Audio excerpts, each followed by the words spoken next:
En el gran teatro de la Europa del siglo XVII, entre el estruendo de la Guerra de los 30 años y el brillo de las cortes reales, una mente se negaba a ser simplemente un adorno.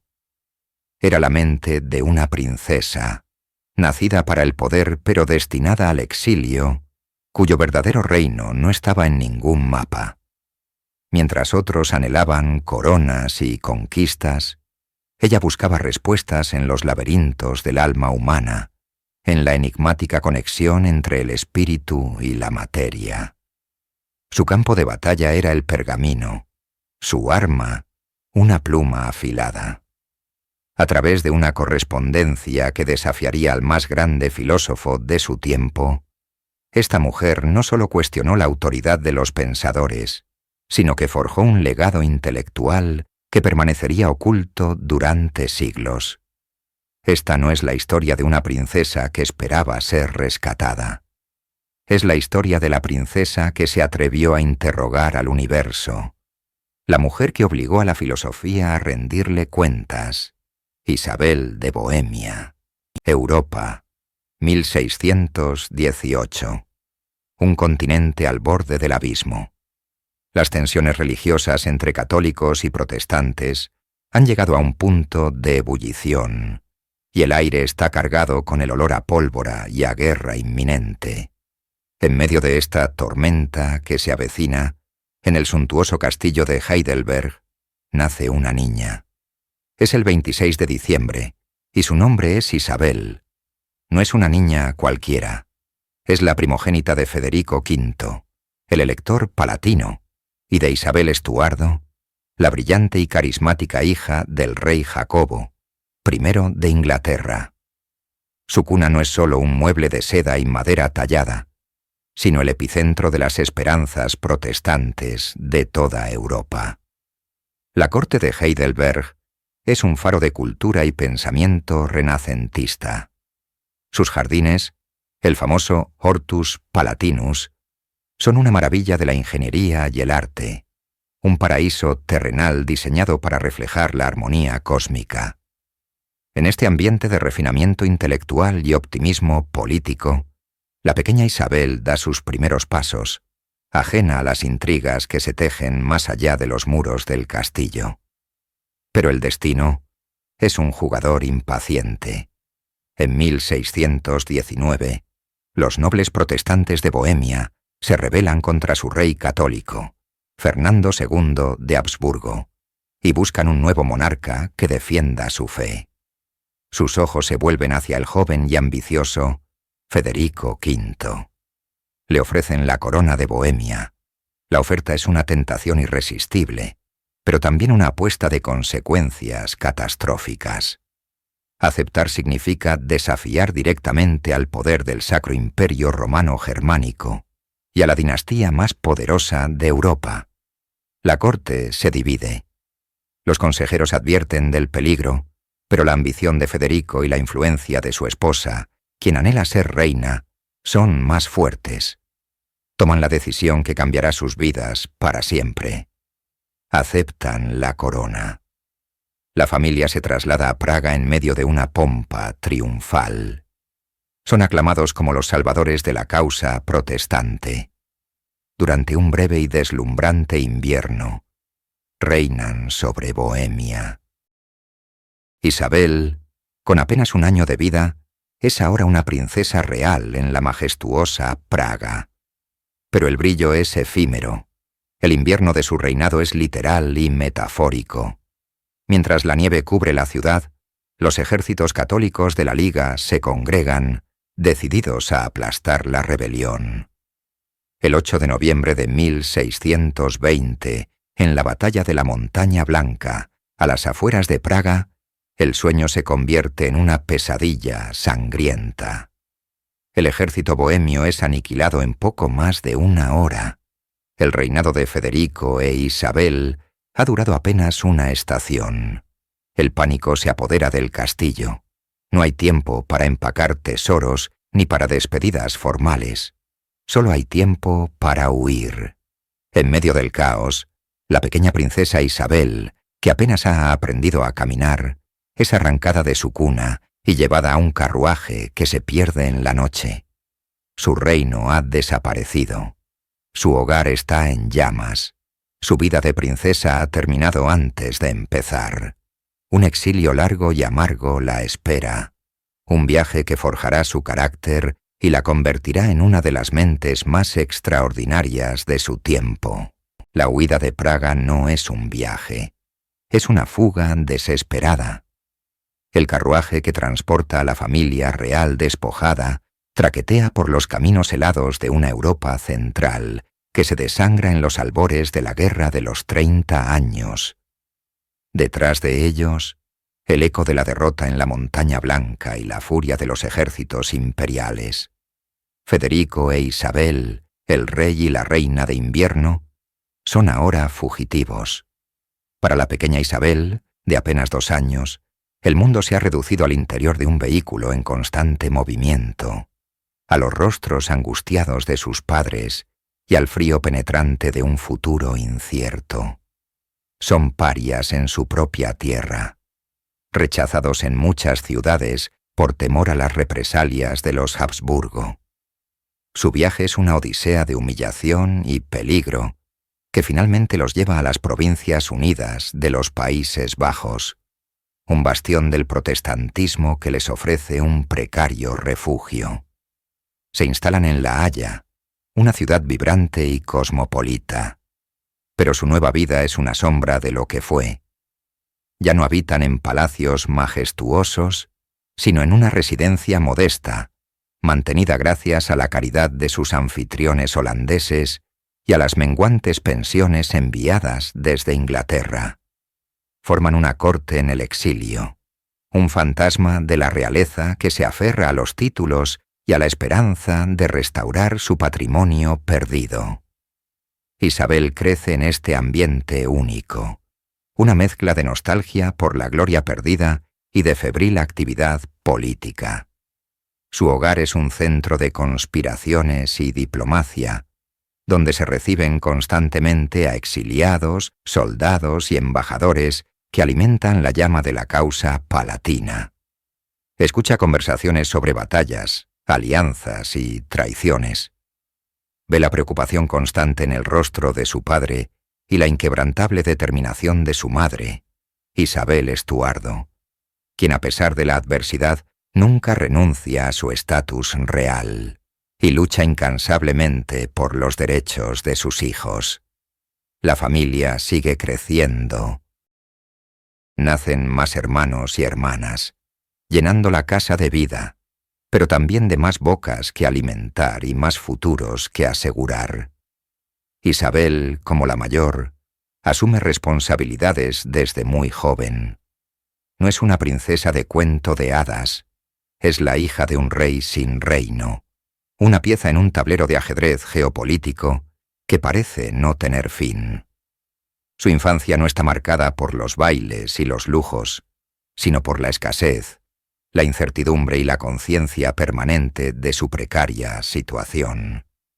Esta atmósfera de crisis constante moldea su mente de una manera profunda.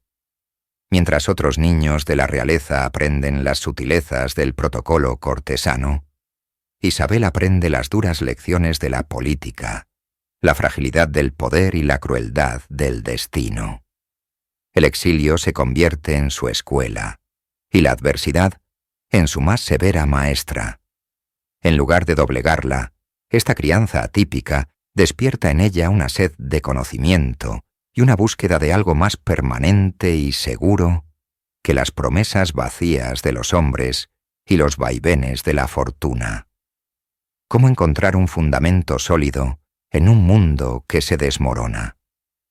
La respuesta no estaría en los tronos ni en las coronas, sino en el único reino que nadie podría arrebatarle, el de su propia mente.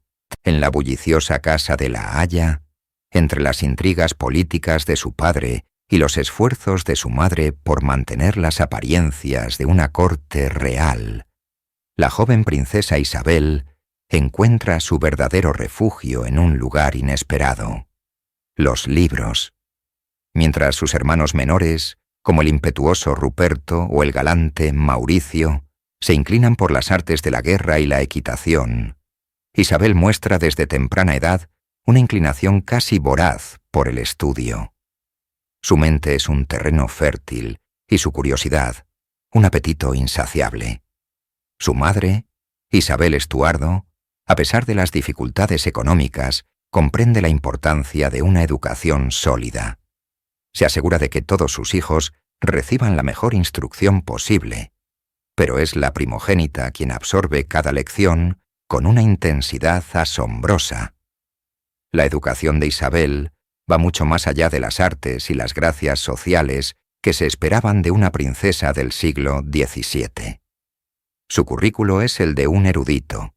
Aprende a dominar 6 idiomas con fluidez: alemán, holandés, francés, inglés, italiano y, crucialmente, el latín y el griego clásico, las llaves que le abren las puertas a los textos originales de la filosofía, la ciencia y la literatura.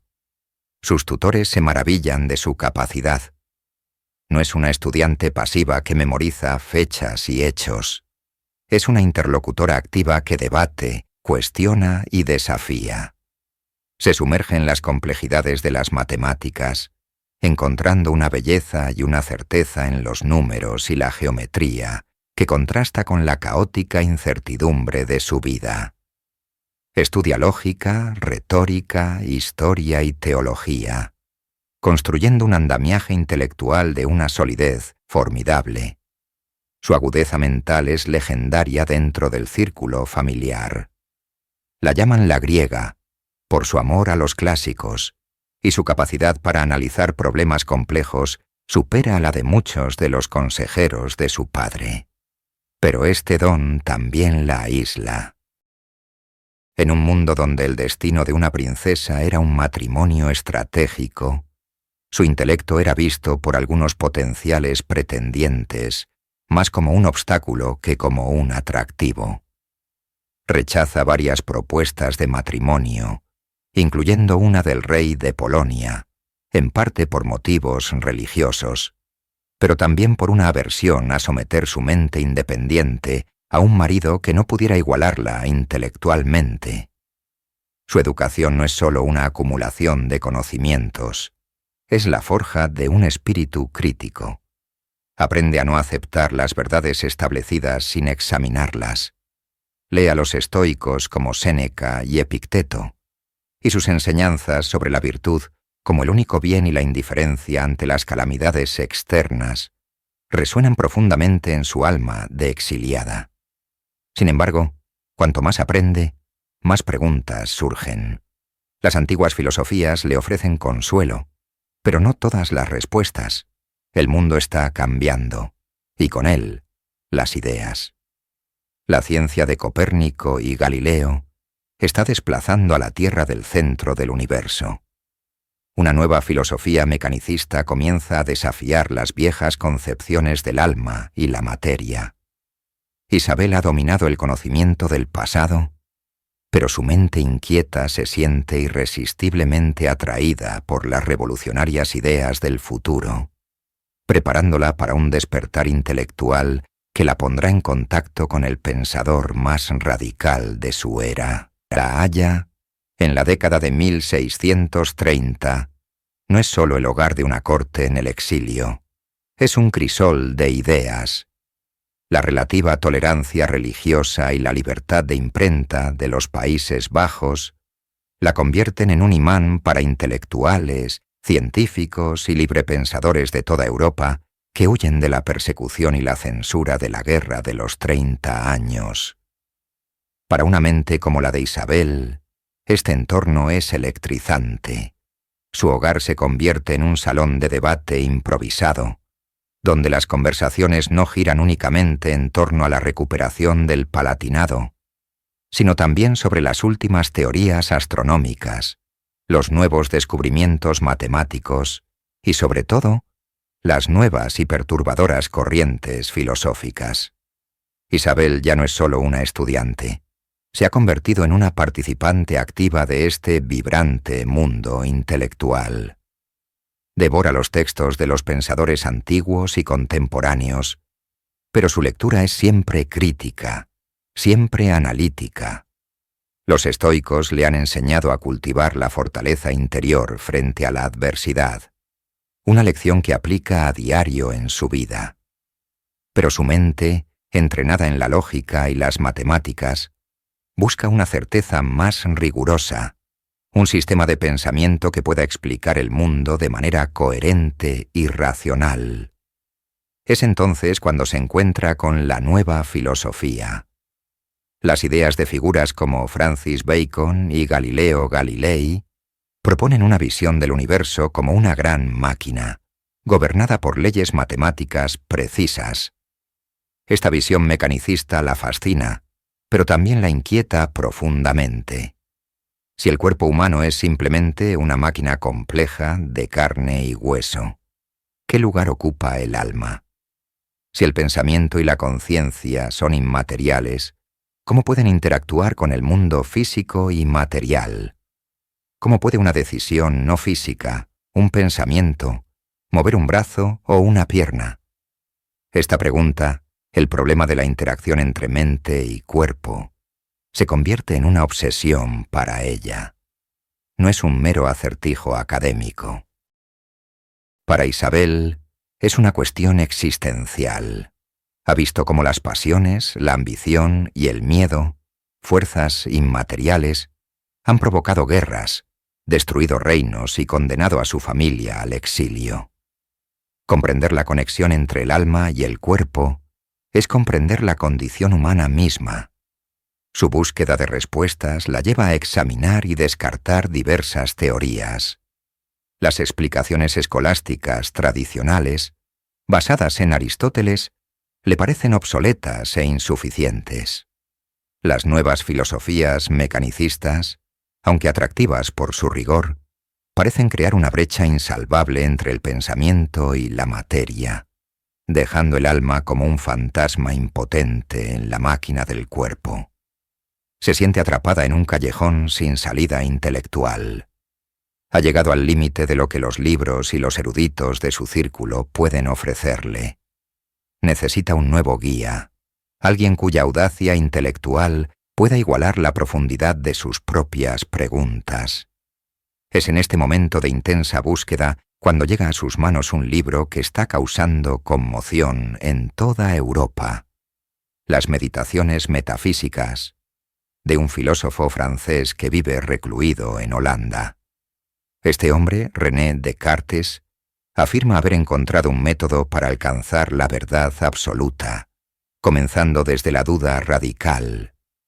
Isabel lee su obra y, aunque admira su brillantez, detecta de inmediato lo que considera su punto más débil, precisamente el problema que más la atormenta.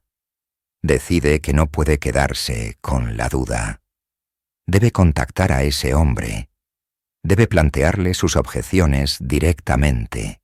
En el invierno de 1643, Isabel de Bohemia, con 25 años, toma una decisión que definirá su legado intelectual. En lugar de buscar alianzas matrimoniales o conspirar para recuperar sus tierras, redacta una carta. Su destinatario no es un rey ni un general, sino el filósofo más célebre y controvertido de Europa, René Descartes. La carta no es la de una admiradora reverente, sino la de una igual intelectual. Con una claridad y una precisión asombrosas, va directa al corazón de la filosofía cartesiana. Ha leído sus Meditaciones, y aunque elogia su método, le presenta el desafío fundamental que nadie había articulado con tanta fuerza, el problema de la unión mente-cuerpo. Le pregunta, directamente, cómo es posible que el alma, que Descartes define como una sustancia puramente pensante y no extendida, pueda causar movimiento en el cuerpo, que es una sustancia puramente material y extendida. ¿Cuál es el mecanismo de esa interacción? Descartes, que por entonces vive en la localidad de Egmond-Binnen, recibe la carta con una mezcla de sorpresa y admiración. Estaba acostumbrado a las críticas de teólogos y académicos, pero la objeción de la princesa del Palatinado es de otro calibre. Es una crítica filosófica genuina que apunta a la piedra angular de su sistema dualista. Su respuesta es respetuosa y detallada, pero no satisface a Isabel. Así comienza una de las correspondencias más fascinantes de la historia de la filosofía. A lo largo de 7 años y más de 50 cartas, estos dos espíritus excepcionales entablan un diálogo profundo y transformador. Isabel no se deja convencer por respuestas evasivas. Una y otra vez, con una lógica implacable, presiona a Descartes para que aclare sus conceptos. Lo obliga a pasar de la metafísica abstracta a la realidad concreta de la experiencia humana, preguntándole sobre las pasiones, las emociones y la moral. Para Descartes, Isabel es mucho más que una alumna real. Se convierte en su interlocutora más aguda, su filósofa perfecta. Sus preguntas persistentes lo fuerzan a refinar su pensamiento y a abordar cuestiones que había dejado de lado. Es en respuesta directa a las inquietudes de Isabel que Descartes desarrolla su teoría de las nociones primitivas y escribe una de sus obras más importantes, Las pasiones del alma, un tratado que intenta explicar la mecánica de las emociones y su efecto en el cuerpo. Su admiración por ella es tan grande que en 1644 le dedica su obra magna, Los principios de la filosofía, reconociéndola públicamente como la única persona capaz de comprender plenamente su trabajo. Para Isabel, esta correspondencia es un salvavidas intelectual. En Descartes encuentra al fin un mentor a su altura, alguien que toma sus preguntas en serio y que la trata no como a una princesa, sino como a una colega filósofa. En sus cartas puede escapar de las presiones de su vida en el exilio y habitar un mundo de ideas puras. Sin embargo, este santuario de la razón no es inmune a las tragedias del mundo real. Mientras debaten sobre la naturaleza del alma, la guerra sigue devastando Europa y su propia familia se ve golpeada por el escándalo y la muerte. La pregunta que se cierne sobre su extraordinario diálogo es si la filosofía puede ofrecer algo más que un consuelo temporal. ¿Podrá la búsqueda de la verdad abstracta sobrevivir a las brutales exigencias de la vida de una princesa sin trono? En la primavera de 1643, desde su exilio en La Haya, una carta cruzó Europa con un destino singular. El escritorio de René Descartes, el filósofo más célebre del continente. Su autora no era una académica ni una rival intelectual, sino una joven princesa de 25 años, Isabel de Bohemia. Atrapada en la red de la política y el destierro, con la mente como único refugio, Isabel había devorado las meditaciones metafísicas de Descartes. Pero no lo hizo con la dócil admiración de una discípula, sino con el ojo crítico de una pensadora nata. Su primera misiva, escrita con una mezcla de deferencia protocolaria y una audacia intelectual asombrosa, iba directa al corazón del sistema cartesiano. No preguntaba por detalles menores, atacaba la base misma de su dualismo. Con una claridad implacable, Isabel planteaba la pregunta que nadie había sabido formular con tanta precisión. ¿Cómo es posible que el alma, una sustancia puramente pensante, sin extensión ni materia, pueda mover el cuerpo, que es pura extensión material, para producir acciones voluntarias? Le rogaba al filósofo que le explicara cómo una cosa inmaterial podía entrar en contacto y ejercer fuerza sobre algo material. La pregunta era una bomba lógica. La respuesta inicial de Descartes fue cortés, pero algo condescendiente. Intentó despachar la cuestión sugiriendo que la princesa, no debía tratar de comprender la unión del alma y el cuerpo a través de la metafísica, sino a través de la vida ordinaria. Subestimaba a su interlocutora. Isabel no se dejó amedrentar. En sus siguientes cartas, desmanteló con elegancia las evasivas del maestro. Argumentó que su explicación era insuficiente y que el problema persistía. Su insistencia no era la de una estudiante obstinada, sino la de una filósofa que había detectado la grieta fundamental en un edificio teórico aparentemente perfecto. Poco a poco, el tono de Descartes cambió. La condescendencia se transformó en asombro y luego en un profundo respeto.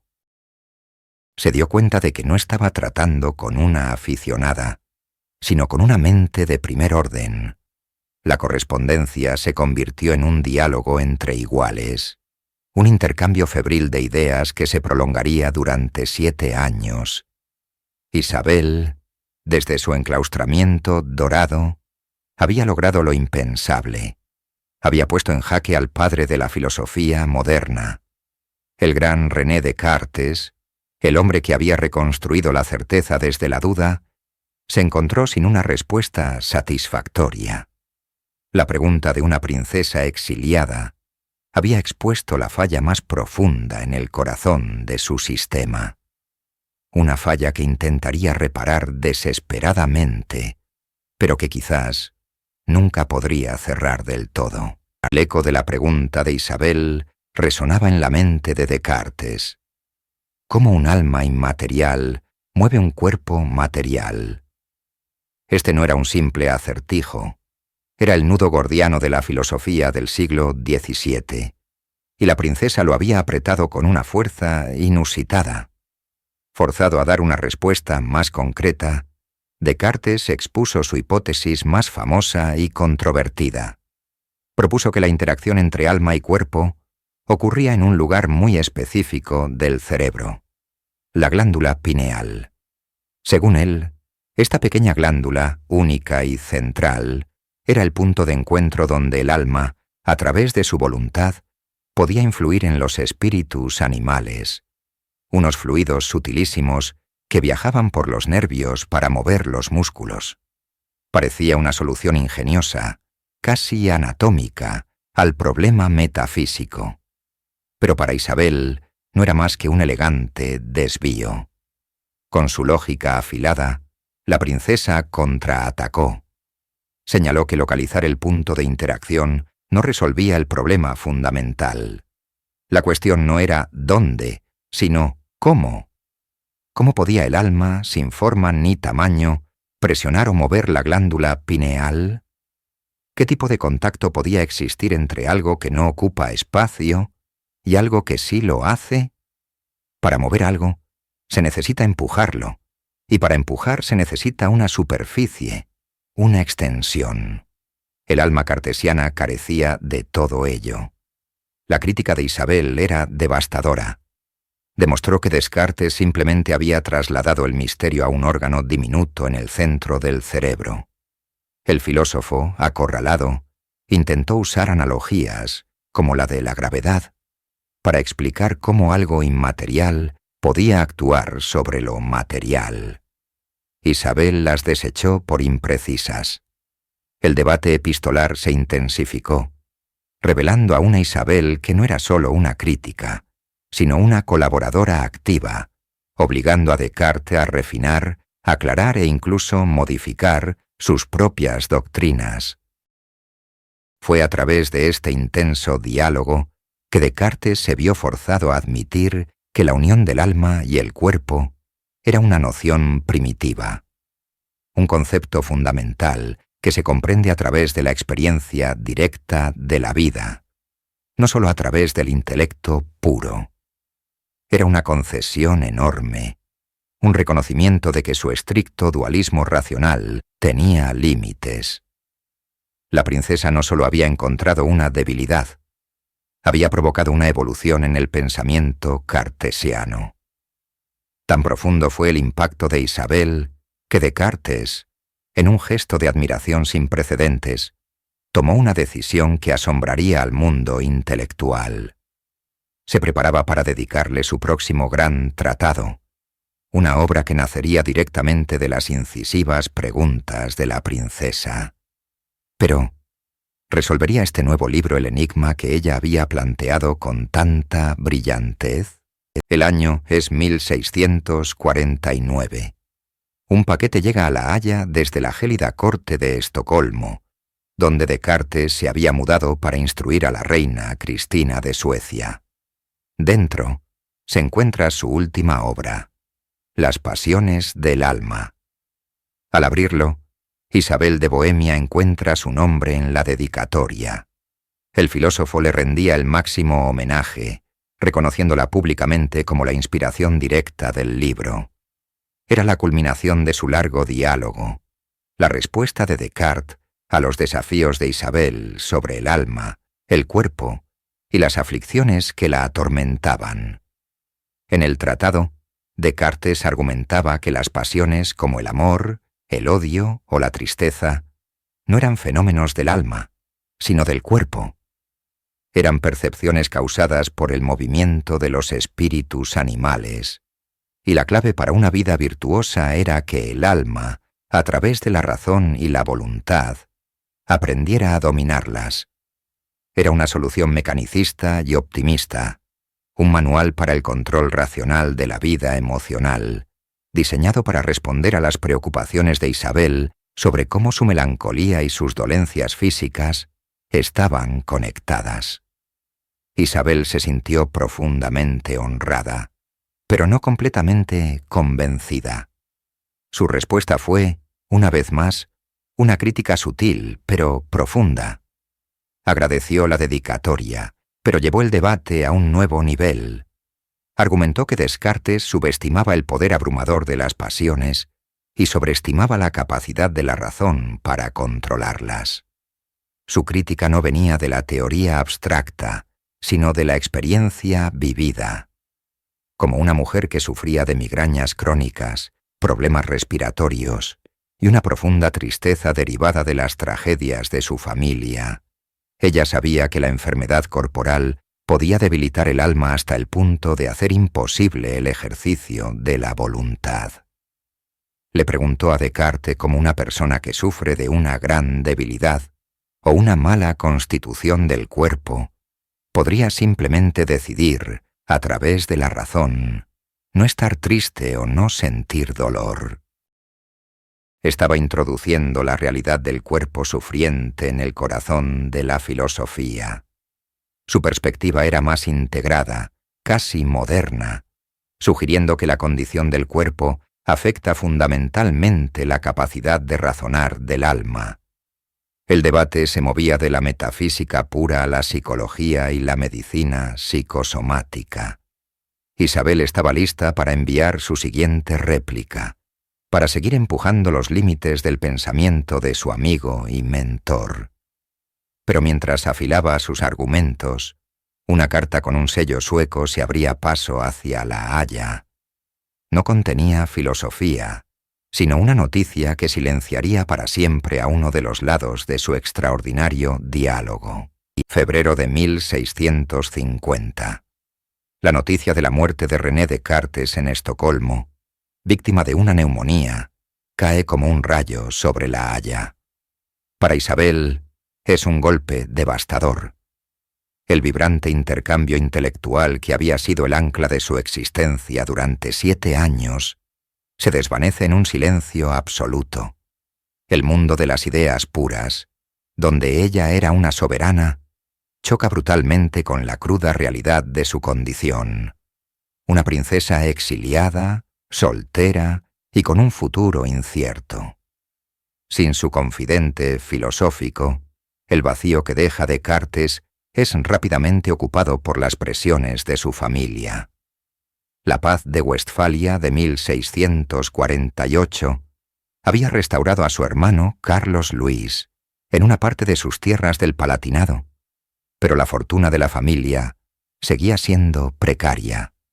Para su madre, Isabel Estuardo, y su hermano, la solución era obvia: Isabel debía cumplir con su deber dinástico y casarse. Un matrimonio ventajoso era la herramienta política más poderosa que poseían. Las propuestas no tardaron en llegar.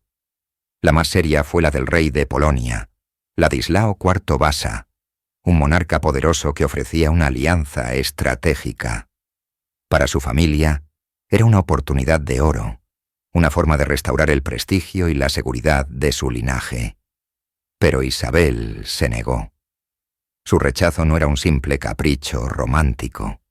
Un matrimonio con el rey polaco habría significado convertirse al catolicismo, abandonar su red de contactos intelectuales protestantes y, muy probablemente, poner fin a su vida de estudio y reflexión. Era un sacrificio que no estaba dispuesta a hacer. Su negativa fue vista como un acto de egoísmo incomprensible, una traición a su familia y a su sangre. Las tensiones en la corte exiliada de La Haya se volvieron insoportables. Su búsqueda del conocimiento, antes vista como una excentricidad tolerable, ahora era considerada un obstáculo para la restauración dinástica. Se encontró cada vez más aislada, atrapada entre su lealtad familiar y su integridad intelectual.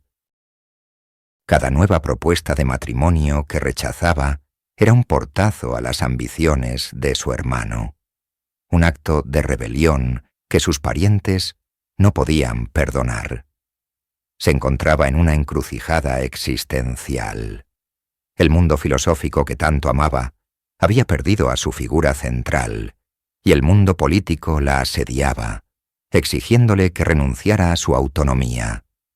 Sola, sin su mentor y enfrentada a las demandas implacables de la realeza, Isabel debía tomar una decisión que definiría el resto de su vida. ¿Podría una princesa sin reino forjar su propio destino? ¿O se vería obligada a llevar una corona que ahogaría su alma? La última propuesta de matrimonio es rechazada. La decisión de Isabel es firme e irrevocable. Ha elegido su mente por encima de su linaje, la libertad intelectual por encima del deber dinástico. Pero su elección la deja en un limbo. ¿Qué camino le queda a una princesa que rechaza las coronas que le ofrecen? ¿Dónde puede encontrar un lugar en el mundo que no exija el sacrificio de su ser? Lejos de retirarse a una vida de oscuridad, Isabel forja un nuevo camino, uno que redefine el poder y el propósito. Tras la muerte de Descartes, no abandona la filosofía. Al contrario, se convierte en un nexo para otros pensadores. Mantiene correspondencia con figuras como Gottfried Wilhelm Leibniz, demostrando que su pasión por el conocimiento era intrínseca a ella, no dependiente de un solo interlocutor. Sin embargo, su movimiento más audaz y definitivo llega en 1667. Acepta el cargo de abadesa del convento luterano de Herford, en Westfalia. Esto no fue una retirada religiosa en el sentido tradicional. La abadía de Herford era un principado imperial, un pequeño territorio semiautónomo dentro del Sacro Imperio Romano Germánico. Al convertirse en abadesa, Isabel se convertía en princesa gobernante. Había encontrado una corona que sí estaba dispuesta a llevar, una que le otorgaba no solo independencia, sino también la autoridad para poner en práctica sus ideales filosóficos. Bajo su liderazgo, Herford se transformó. Dejó de ser un simple convento para convertirse en un santuario para la libertad de pensamiento y de conciencia. En una era de feroz persecución religiosa, Isabel abrió las puertas de su pequeño principado a grupos disidentes y perseguidos, como los labadistas y los cuáqueros, entre ellos el famoso William Penn. Les ofreció un refugio seguro donde podían practicar su fe sin miedo, creando un oasis de tolerancia en una Europa desgarrada por los conflictos dogmáticos. Su gobierno fue la aplicación práctica de una vida dedicada a la razón y la ética. La princesa que había debatido sobre el control de las pasiones, ahora usaba su poder para calmar los odios sectarios. La mujer que había defendido la autonomía del individuo, ahora creaba un espacio para protegerla. Se convirtió en la abadesa filósofa, una figura única que había logrado fusionar su estatus real con su vocación intelectual. Finalmente, había encontrado la manera de reinar en sus propios términos. Isabel de Bohemia nunca gobernó un gran imperio, pero en el pequeño principado de Hereford construyó un reino mucho más duradero, un reino de la mente, un refugio para la conciencia libre, demostrando que la verdadera soberanía no reside en una corona de oro, sino en el inquebrantable poder del pensamiento. El año 1649 se abrió como una herida en el corazón de la familia palatina exiliada en La Haya. La noticia, transportada por cartas selladas con lacre negro, llegó como un trueno en un cielo ya tormentoso. Su tío, el rey Carlos I de Inglaterra, había sido ejecutado en Londres. Para Isabel, esta no era solo una tragedia familiar, sino el colapso de la última gran esperanza para la restauración de su familia. El apoyo inglés, que alguna vez pareció la llave para recuperar el Palatinado, se había disuelto en sangre sobre un cadalso. El golpe fue devastador, y sus efectos se propagaron como un veneno por las venas de su ya fracturada familia. La corte en el exilio, un precario refugio de esperanzas, se convirtió en un nido de recriminaciones y desesperación. Su hermano Carlos Luis, el heredero, se hundió en un pragmatismo amargo, mientras que los demás hermanos se dispersaban en escándalos. Su hermano Eduardo se convirtió al catolicismo para casarse con una rica heredera, un acto que Isabel consideró una traición a la causa protestante por la que tanto habían sufrido. Poco después, otro hermano, Felipe, mató a un hombre en un duelo por una cuestión de honor y tuvo que huir, sumiendo a la familia en una nueva capa de vergüenza. En medio de este caos, Isabel intentaba ser un ancla de razón, pero el dolor la erosionaba por dentro. Y entonces llegó el golpe más personal de todos. En febrero de 1650, una carta desde Estocolmo le informó de la muerte de René Descartes, el filósofo, su mentor, su confidente intelectual y el faro que había guiado su mente a través de las peores tormentas. Se había ido. La noticia la dejó en un silencio profundo. El hombre que le había enseñado a usar la razón para dominar las pasiones ya no estaba allí para ayudarla a sobrellevar el dolor más agudo de todos. Perder a Descartes fue como perder una parte de su propio intelecto. Parecía que el destino estaba decidido a arrebatarle todos sus pilares: la familia, el estatus político y ahora su guía filosófica. El mundo a su alrededor se desmoronaba en una cacofonía de pérdidas.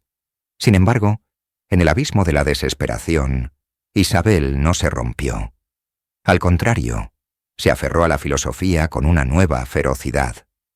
Se sumergió en las cartas que había intercambiado con Descartes, releyendo sus argumentos, reviviendo sus debates. La filosofía dejó de ser un ejercicio intelectual para convertirse en un mecanismo de supervivencia, un escudo contra la irracionalidad del mundo. Su correspondencia se intensificó, buscando nuevos interlocutores, nuevos desafíos para su mente. En medio de las ruinas de su vida familiar y la pérdida de su maestro, Isabel se encontró en una encrucijada existencial. El consuelo familiar se había evaporado. Las ambiciones dinásticas parecían ahora vanas y sangrientas. Un profundo vacío la consumía, una necesidad imperiosa de encontrar un propósito que trascendiera el dolor. ¿Podría la filosofía, su único refugio constante, ofrecerle no solo consuelo, sino un camino tangible hacia una nueva forma de vida ¿Una misión real en un mundo roto? La pregunta ardía en su interior, empujándola hacia una búsqueda que definiría el resto de sus días. La Haya, a mediados de la década de 1650, era un escenario de melancolía para Isabel.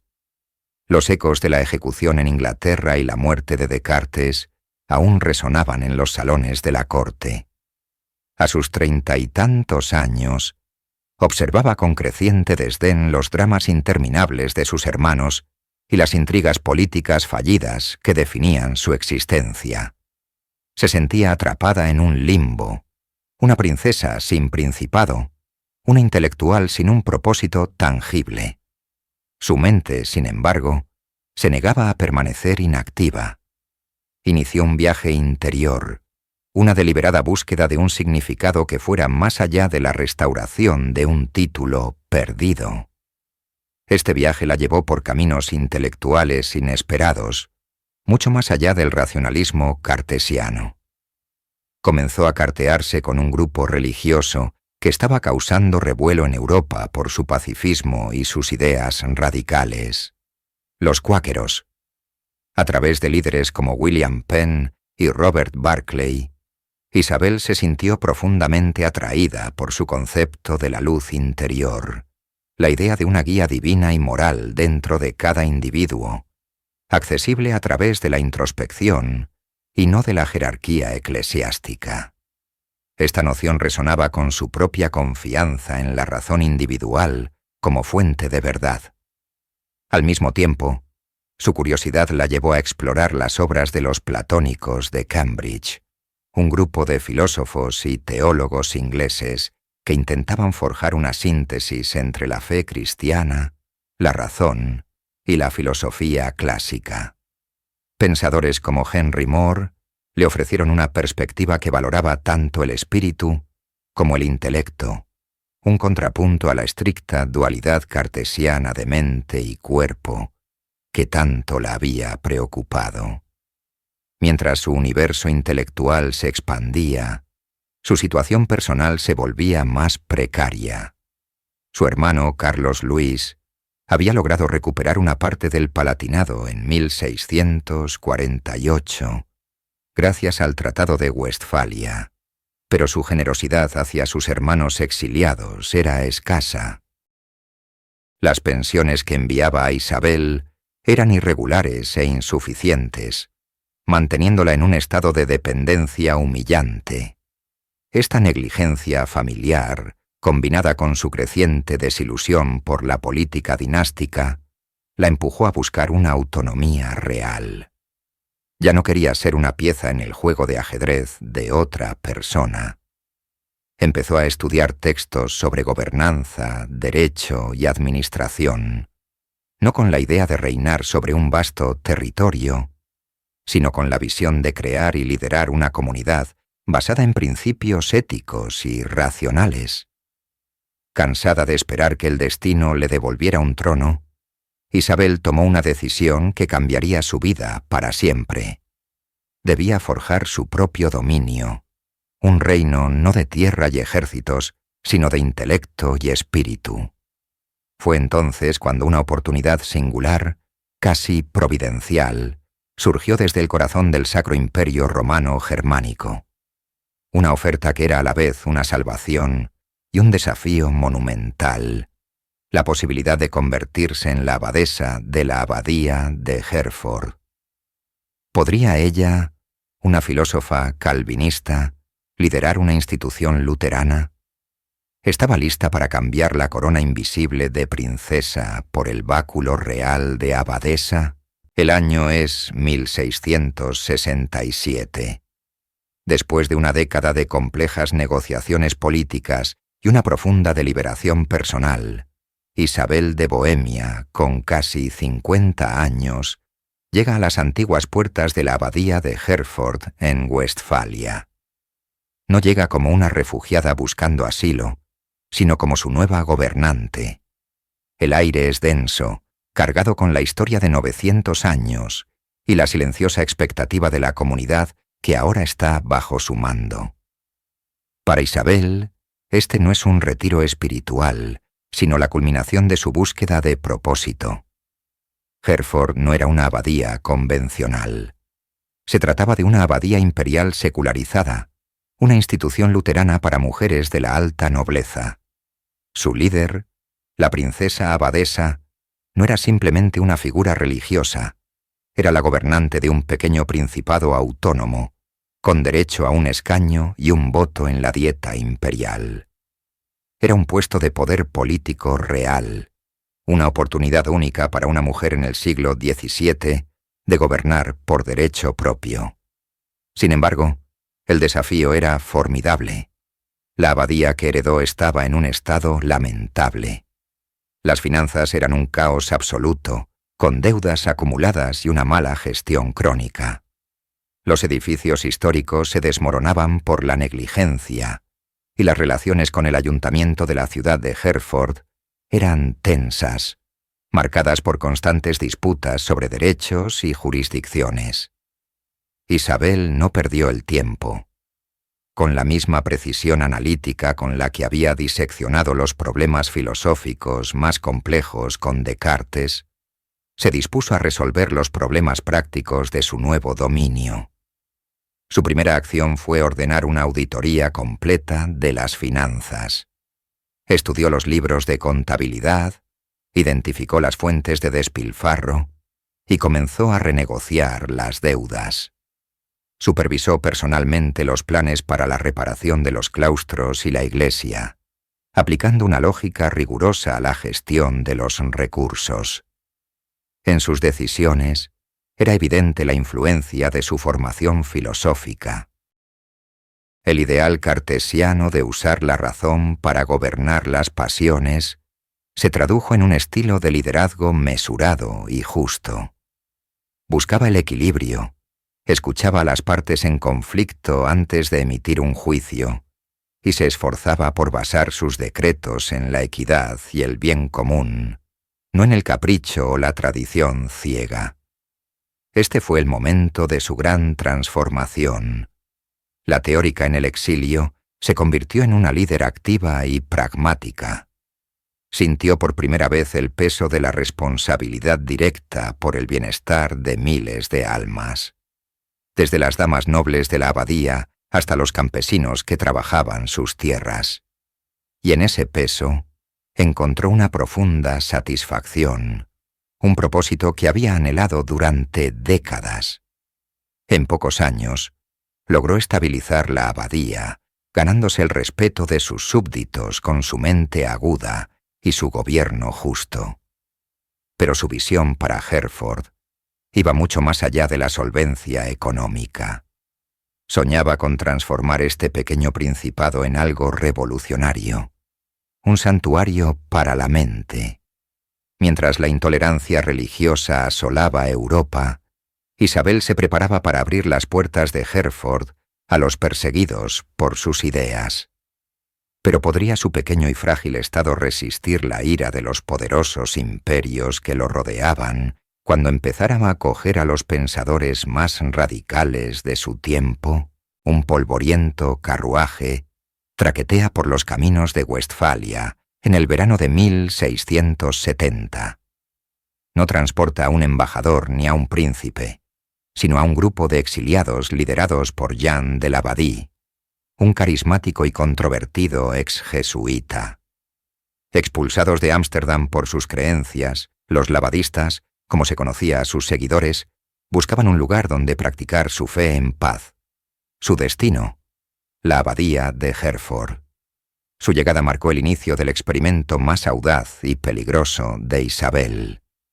La decisión de concederles asilo fue la encarnación de su filosofía de la tolerancia. Los lavadistas eran una secta pietista radical. Predicaban la comunidad de bienes, un estricto ascetismo y una completa separación de las iglesias estatales corruptas. Para la ortodoxia luterana y calvinista, eran herejes peligrosos. Isabel no compartía necesariamente sus dogmas teológicos, pero defendía con una convicción inquebrantable su derecho a existir. Para ella, La conciencia individual era sagrada, un principio que había discutido en sus cartas con Descartes y que ahora estaba dispuesta a defender con su poder. La reacción fue inmediata y hostil. El clero luterano de Herford se escandalizó, predicando sermones de fuego y azufre contra la plaga herética que su abadesa había invitado. El ayuntamiento protestó enérgicamente, temiendo el desorden público y el daño a la reputación comercial de la ciudad.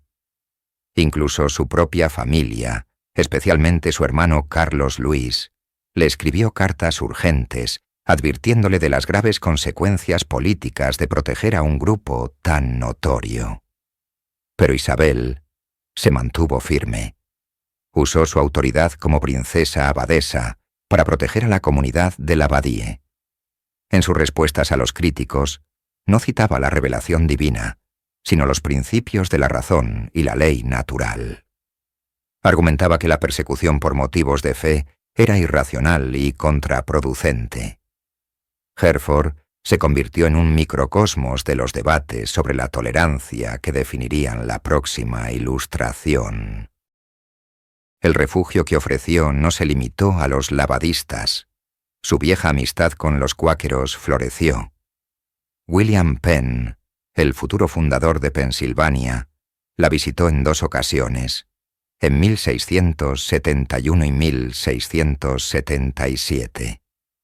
Sus conversaciones no eran meras cortesías, eran profundos diálogos filosóficos sobre la naturaleza del gobierno, la libertad religiosa y la paz. La pequeña corte de Isabel en Herford se transformó en un vibrante salón de ideas, un improbable punto de encuentro para algunas de las mentes más disidentes de Europa. Su abadía ya no era solo un principado alemán, era un faro de libertad intelectual. Sin embargo, una luz tan brillante inevitablemente atrae la atención de fuerzas que prefieren la oscuridad. La protección de radicales y herejes enemistó a Isabel con sus poderosos vecinos y con las autoridades del Sacro Imperio Romano Germánico. La presión política y religiosa aumentaba día a día. Para complicar las cosas, el celo de los propios labadistas comenzó a generar conflictos dentro de los muros de Herford. Isabel se encontró atrapada entre su elevado ideal de tolerancia y la cruda y desordenada realidad de gobernar a seres humanos. ¿Cuánto tiempo podría mantener en pie este frágil santuario antes de que las fuerzas de la intolerancia, tanto externas como internas, lo hicieran añicos? Es el año 1676. Una delegación de los principales burgueses de Herford solicita una audiencia con la abadesa Isabel. Sus rostros están crispados por la frustración. No vienen a discutir sobre impuestos o derechos de pastoreo, sino sobre la creciente fricción con la comunidad labadista. Para Isabel, ahora cercana a los 60 años, este momento representa la prueba definitiva de su filosofía. La tolerancia no era un concepto abstracto para ser debatido en cartas, sino un desafío diario que requería una gestión constante y delicada. Los conflictos eran mundanos pero corrosivos. Los artesanos locales se quejaban de la competencia desleal de los talleres comunales de los labadistas. Los ciudadanos se sentían ofendidos por su proselitismo agresivo y su condena pública del modo de vida luterano como mundano y corrupto. La negativa de la secta a participar en ciertos deberes cívicos erosionaba el tejido social. Isabel podría haber usado su autoridad para imponer una solución, para expulsar a los alborotadores como le instaban muchos. En cambio, aplicó el método que había perfeccionado a lo largo de su vida, la razón. Convocaba reuniones con ambas partes, escuchaba pacientemente cada queja, por pequeña que fuera, y mediaba incansablemente. Su objetivo no era declarar un ganador, sino encontrar un justo medio, una solución práctica que permitiera la coexistencia. Su correspondencia de esta época la revela no como una soñadora idealista, sino como una líder pragmática que aplicaba los principios de la ética a la gobernanza cotidiana. A pesar de estas tensiones, Hereford prosperó bajo su mandato de 13 años. Su administración racional mejoró la agricultura, estabilizó las finanzas y aseguró que la justicia se aplicara de manera imparcial. Su legado no se escribiría en piedra o en grandes monumentos, sino en la vida de una comunidad que, a pesar de sus profundas divisiones, aprendió a funcionar bajo un gobierno de razón y moderación. En sus últimos años, recibió una visita que le trajo un gran consuelo y una oportunidad para la reflexión. Su hermana menor, Sofía, ahora electora de Hannover. Las dos hermanas, cuyos caminos se habían separado tanto, hablaron durante horas. Sofía estaba en la cúspide del poder dinástico, su linaje destinado a heredar el trono de Gran Bretaña. Isabel, por otro lado, había encontrado su reino en una pequeña abadía, un dominio del espíritu. En su conversación no había rastro de arrepentimiento en Isabel. Había elegido una vida de autonomía intelectual y propósito moral, y en ello había encontrado una satisfacción que ningún trono podría haberle dado. En la primavera de 1680, la salud de Isabel, frágil durante mucho tiempo, comenzó a declinar rápidamente. Había vivido una vida de extremos, del palacio al exilio, de la teoría filosófica a la práctica del gobierno. Había demostrado que una mujer podía gobernar no por la fuerza de la sangre, sino por la fuerza de la mente. Mientras yacía en su lecho en Hereford, rodeada de sus amados libros y cartas, su mente lúcida se enfrentó a un último problema. ¿Cuál sería su legado? ¿Se desvanecerían su ejemplo y sus ideas con su último aliento? ¿O eran semillas plantadas en el fértil suelo de una Europa que se precipitaba hacia la era de la Ilustración? Su última respiración fue una pregunta, suspendida en el umbral de la historia. Tras la muerte de Descartes, en 1650, un vacío intelectual se cernió sobre Europa, pero la mente de Isabel de Bohemia no permaneció inactiva. Su curiosidad insaciable, forjada en el crisol del debate cartesiano, buscaba nuevos horizontes, y en el horizonte apareció una nueva estrella de la razón, un joven y brillante pensador alemán cuyo intelecto prometía rivalizar con el de su antiguo mentor, Gottfried Wilhelm Leibniz.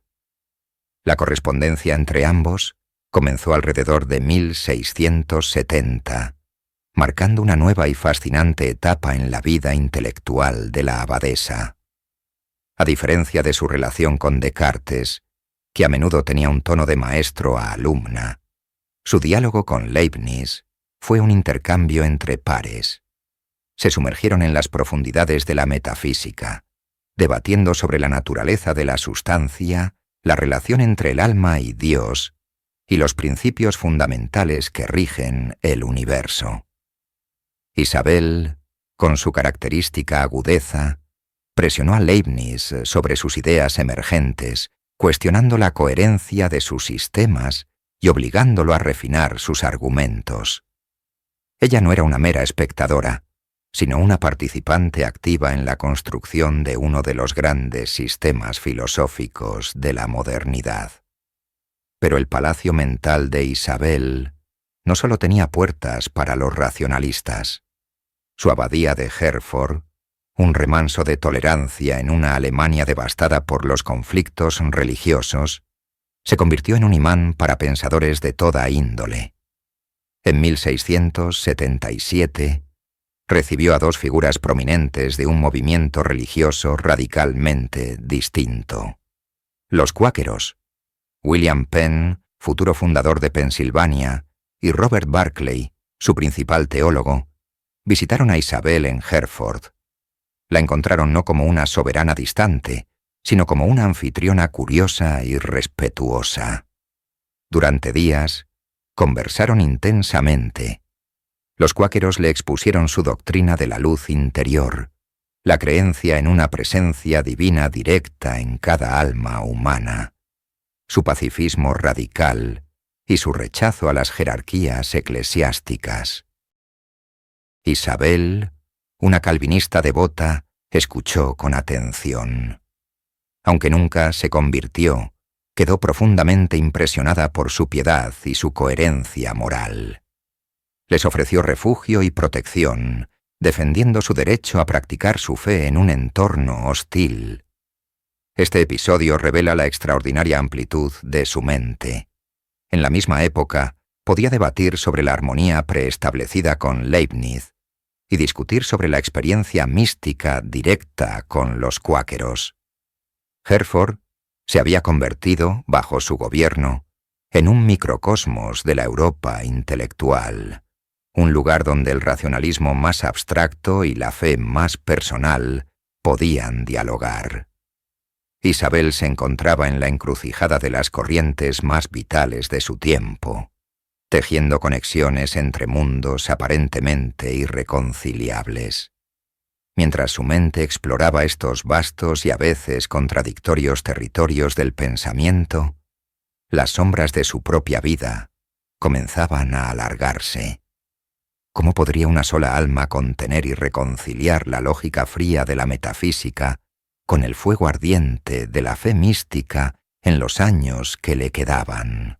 La abadía de Herford era mucho más que un refugio para el pensamiento. Era un pequeño estado con problemas muy reales, e Isabel era su soberana. Sus últimos años no fueron sólo de contemplación filosófica, sino de una incesante lucha por aplicar sus ideales en un mundo complejo y a menudo hostil. La gobernanza de la abadía era una prueba diaria para su filosofía. Se enfrentaba a constantes presiones políticas de príncipes vecinos que codiciaban la autonomía y las tierras de Herford.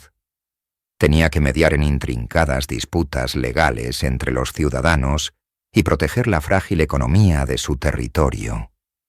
Cada decisión, desde la resolución de un conflicto de tierras hasta la negociación de un tratado comercial, era un ejercicio de filosofía práctica, un intento de traducir la justicia y la razón en acciones concretas. Estos deberes mundanos se vieron agravados por un enemigo interno, su propia salud, cada vez más frágil. Durante años, había sufrido de dolencias crónicas, y en su vejez, estos males se intensificaron. El dolor físico constante se convirtió en un campo de pruebas para sus ideas sobre la unión mente-cuerpo. La pregunta que una vez le planteó a Descartes, ¿cómo puede un alma inmaterial mover un cuerpo material?, no era una abstracción, sino una realidad vivida a diario. Sentía la misteriosa y a menudo dolorosa interacción en cada fibra de su ser, una confirmación perpetua de que el problema que había identificado era el núcleo mismo de la existencia humana. A pesar de su sufrimiento, su compromiso con sus protegidos nunca flaqueó. Continuó defendiendo a las comunidades religiosas minoritarias que había acogido, como los labadistas y los cuáqueros, asegurándose de que Herford siguiera siendo un faro de tolerancia. Su correspondencia, aunque menos frecuente, continuaba siendo su salvavidas intelectual, especialmente con su querida hermana Sofía, ahora electora de Hannover. En esas cartas, compartía no solo ideas, sino también las cargas del gobierno y la melancolía de la edad. A medida que el invierno de 1679 daba paso a la primavera de 1680, está lo claro que sus fuerzas la abandonaban. Pasó sus últimos días en sus aposentos de la abadía, rodeada no por la pompa de una corte real, sino por la comunidad que había nutrido y protegido. Su mente, que había lidiado con los conceptos más abstractos, se centró en los asuntos finales de su pequeño estado, asegurando una transición pacífica del poder. El 11 de febrero de 1680, Isabel de Bohemia, princesa del Palatinado, abadesa de Herford y filósofa soberana, falleció con la misma dignidad y serenidad que habían caracterizado su vida. Con su muerte, un profundo silencio cayó sobre los pasillos de Herford. Las cartas se detuvieron, los debates cesaron. Una de las luces intelectuales más brillantes del siglo XVII se había extinguido, y el mundo, absorto en sus propias ambiciones, apenas pareció darse cuenta. ¿Acaso su voz, sus preguntas y su legado serían enterrados con ella, destinados a convertirse en un eco perdido en la historia? La voz de una mujer en la historia a menudo se escribe con tinta invisible. Tras la muerte de Isabel en 1680, su extraordinaria historia comenzó a desvanecerse, como una acuarela expuesta a la luz implacable del tiempo. Su legado fue rápidamente eclipsado por las figuras monumentales con las que había interactuado. La historia, especialmente la historia de la filosofía, se escribiría no como una conversación, sino como un monólogo de grandes hombres. En los siglos XVIII y XIX, cuando se cimentó el canon filosófico occidental, la narrativa se centró en genios singulares: Descartes, Spinoza, Leibniz. Las mujeres, incluso las de la realeza como Isabel, fueron relegadas a los márgenes, encasilladas en roles de apoyo. Eran mecenas generosas, musas inspiradoras, o en el mejor de los casos, alumnas curiosas. A Isabel le tocó este último papel. Fue recordada, si es que se la recordaba, como la princesa a la que Descartes le escribió, la destinataria de las cartas que dieron origen a su tratado sobre las pasiones del alma. Su propia contribución fundamental, las preguntas incisivas y la crítica devastadora del dualismo que obligaron a Descartes a confrontar la debilidad de su sistema, fue sistemáticamente minimizada o ignorada por completo. Se convirtió en un personaje secundario en la historia de otro. Su identidad como gobernante eficaz, como diplomática astuta y como defensora pionera de la tolerancia religiosa, se desvaneció de la memoria colectiva, sobreviviendo apenas en crónicas locales alemanas, lejos del gran escenario del pensamiento europeo. La clave de su ocultamiento reside en la dispersión de su obra. Isabel no escribió tratados filosóficos para su publicación. Su pensamiento está encapsulado en su correspondencia, y esas cartas no se conservaron como un corpus propio, bajo su nombre. Estaban esparcidas por archivos de toda Europa, en Francia, en los Países Bajos, en Alemania. Cuando se publicaron, fue como parte de las obras completas de Descartes o de Leibniz. Su voz solo podía escucharse como un eco en las publicaciones de sus interlocutores masculinos. Estaba presente, pero fragmentada, filtrada a través de la fama de otros. Se produjo una profunda injusticia histórica. Una mente de primer orden, una voz crítica que dio forma a uno de los debates más cruciales de la filosofía moderna, fue efectivamente silenciada por las convenciones de una historiografía patriarcal. Durante casi 300 años, Isabel de Bohemia permaneció como un fantasma en la maquinaria de la historia de las ideas. Sus preguntas resonaban en las obras de los grandes filósofos, pero su nombre era apenas un susurro. Sin embargo, la historia, como un archivo desatendido, guarda tesoros esperando a ser encontrados. ¿Qué haría falta para exhumar esta voz olvidada? ¿Quiénes serían los arqueólogos intelectuales capaces de excavar en los archivos y reconstruir el verdadero y brillante mosaico de la princesa filósofa? Llega el siglo XX, y un nuevo viento de cambio comienza a soplar por los polvorientos pasillos de la academia. Impulsadas por el movimiento feminista, las historiadoras y filósofas empiezan a hacer una pregunta radical y largamente postergada. ¿Dónde están las mujeres? Comienzan una búsqueda sistemática en los márgenes de la historia, en las notas a pie de página de los grandes textos, en la correspondencia olvidada, buscando las voces que habían sido ahogadas por el estruendo de la narrativa tradicional. Y en esa búsqueda encontraron a Isabel.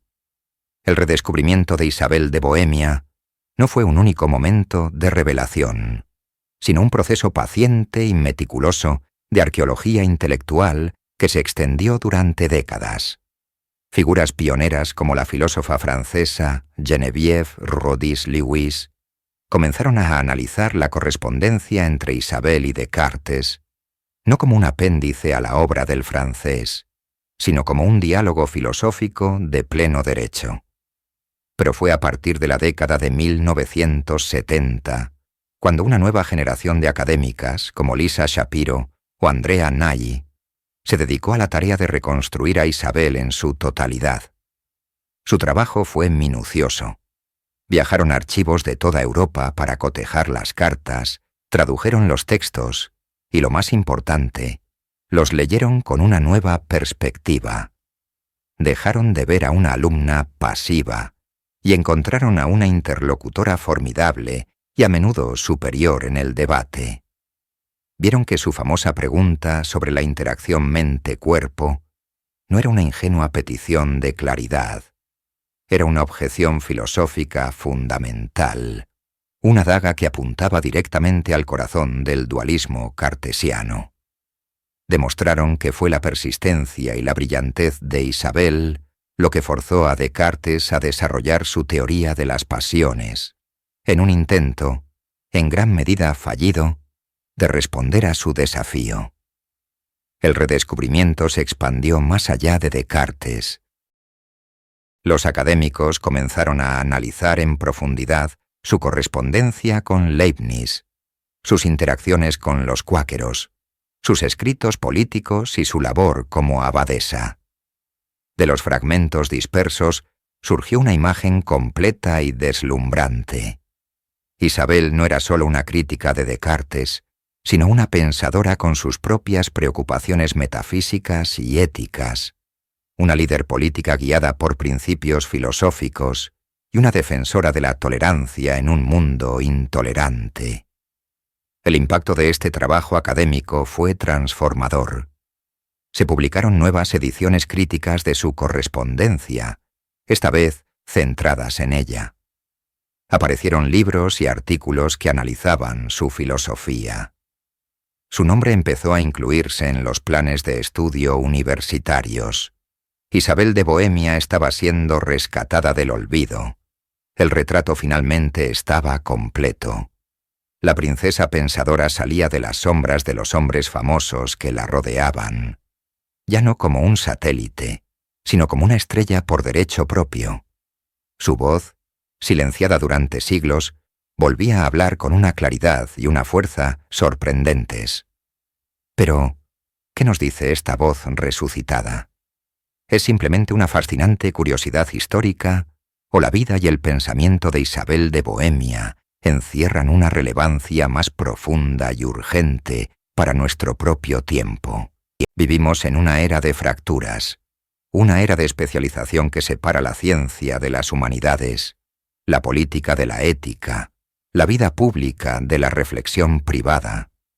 Buscamos desesperadamente modelos de pensamiento integrado, de liderazgo con propósito.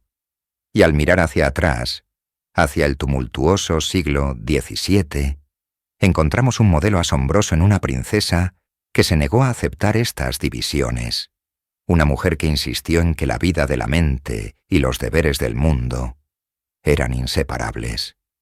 La relevancia de Isabel de Bohemia hoy es múltiple y profunda. En primer lugar, su crítica fundamental del dualismo mente-cuerpo resuena con una fuerza extraordinaria en la era de la neurociencia y la inteligencia artificial. La pregunta que le planteó a Descartes, ¿cómo una mente inmaterial puede interactuar con un cuerpo físico?, sigue siendo el problema difícil de la conciencia. mientras nuestros científicos y tecnólogos más avanzados luchan por comprender cómo la conciencia emerge de la materia. La formulación clara y precisa del problema por parte de Isabel, hace casi 400 años, sigue siendo el punto de partida esencial. En segundo lugar, Isabel encarna la filosofía en acción. No fue una pensadora de Torre de Marfil. Como abadesa de Hereford, tuvo que enfrentarse a problemas reales de justicia, tolerancia y gobierno. Su refugio para los perseguidos religiosos no fue un gesto simbólico, sino una política arriesgada basada en principios éticos. Nos demuestra que la filosofía no es un mero juego intelectual, sino una herramienta práctica y esencial para vivir una vida examinada y para liderar con sabiduría y compasión. Su ejemplo es un poderoso antídoto contra el cinismo y un llamado a la responsabilidad ética en el liderazgo actual. Además, su vida es un testimonio del coraje intelectual y la apertura mental. Su disposición para entablar un diálogo riguroso y respetuoso con figuras tan dispares como el racionalista Descartes, el metafísico Leibniz y el místico William Penn, es una lección vital para nuestro mundo polarizado. Isabel nos enseña que es posible mantener convicciones firmes sin cerrar la mente, que el verdadero progreso intelectual nace del desafío y del encuentro con la diferencia. Finalmente, su historia, rescatada del olvido, la convierte en un poderoso icono. Es un símbolo de la excelencia intelectual femenina que floreció contra todo pronóstico, un recordatorio de las innumerables contribuciones de las mujeres que han sido borradas de la historia. Su redescubrimiento nos inspira a seguir buscando y celebrando esas voces perdidas, enriqueciendo y corrigiendo nuestra comprensión del pasado. Isabel de Bohemia no es simplemente una figura histórica, es una pregunta viva dirigida a nuestro presente. ¿Cómo unimos el pensamiento y la acción? ¿Cómo gobernamos con razón y empatía? ¿Cómo fomentamos el diálogo en una era de división? Su correspondencia terminó en 1680, pero su conversación con nosotros, a través de los siglos, no ha hecho más que empezar. Su legado ya no está oculto. Es un desafío, una inspiración y un testamento del poder imperecedero de una mente que se atrevió a cuestionarlo todo.